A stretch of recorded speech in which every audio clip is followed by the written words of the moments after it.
সাফরিন, তুমি কি করতেছো? আমি গান বলবো। গান বলবা না কবিতা বলবা? কবিতা। বলো তো, কি কবিতা বলবা? আতা গাছ। আতা গাছে?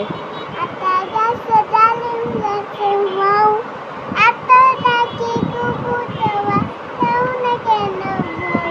তোমাকে এই কবিতাটা কে শিখাইছে? আল্লাহ। আল্লাহ। সুন্দর করে একটু বলো।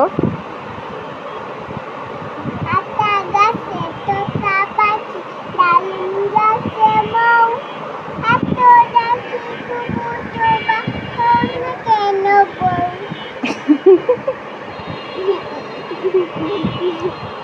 যাক, অনেক সুন্দর হয়েছে। ইনশাল্লাহ আবার সামনে আরো ভালো করে পড়লে পারবা, তাই না?